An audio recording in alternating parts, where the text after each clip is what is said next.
Hello, നമുക്കിപ്പോൾ ഇവിടെ നല്ല ചൂടൊക്കെ തുടങ്ങിക്കൊണ്ടിരിക്കുകയാണല്ലേ.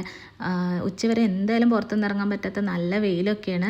അപ്പോൾ അതിനിടെ റമളാനും നോമ്പും എല്ലാം കൂടിയിട്ട് നല്ല ടയേർഡ് ആവുന്നൊരവസ്ഥയാണ്. അപ്പോൾ നമുക്ക് അത്താഴത്തിന് കഴിക്കാൻ നല്ലൊരു ഡ്രിങ്ക് ഉണ്ടാക്കിയാലോ, ഒരു ഓവർനൈറ്റ് സോക്ക് ചെയ്തിട്ടുള്ളൊരു ഡ്രിങ്ക്. അപ്പോൾ ഇതിന് ഞാൻ മില്ലറ്റിൻ്റെ മുസ്ലിയാണ് കേട്ടോ യൂസ് ചെയ്യുന്നത്. അതിലേക്ക് നമ്മുടെ കയ്യിലുള്ള ഫ്രൂട്ട്സൊക്കെ ഇതുപോലെ ചെറുതാക്കിയിട്ട് കട്ട് ചെയ്തിട്ട് ആഡ് ചെയ്ത് കൊടുക്കുക.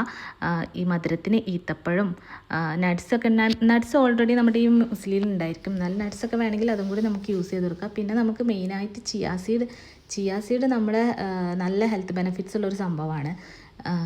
നമ്മുടെ ഫുൾ ഡേ നമുക്ക് ഹൈഡ്രേറ്റ് ആയിട്ട് ഇരിക്കാനും നല്ല ഫൈബർ റിച്ച് ആയിട്ടുള്ളൊരു സംഭവമാണ് വെയിറ്റ് ലോസ് ചെയ്യാനൊക്കെ. അപ്പോൾ ഇതിലേക്ക് പാലും പിന്നെ മധുരത്തിന് ഞാൻ കുറച്ചും കൂടി തേനും കൂടിയിട്ട് യൂസ് ചെയ്യുന്നുണ്ട്. അപ്പോൾ ഇത് നമ്മളെല്ലാം കൂടി മിക്സ് ചെയ്തിട്ട് ഓവർനൈറ്റ് ഫ്രിഡ്ജിൽ വെച്ച് കഴിഞ്ഞിട്ട് പിറ്റേ ദിവസം നമ്മൾ അത്താഴത്തിന് എണീറ്റിട്ട് കഴിക്കുകയാണെങ്കിൽ നല്ലൊരു എനർജി ഡ്രിങ്കാണ്, നല്ല ടേസ്റ്റുമാണ് കേട്ടോ കഴിക്കാൻ. അപ്പോൾ എല്ലാവരും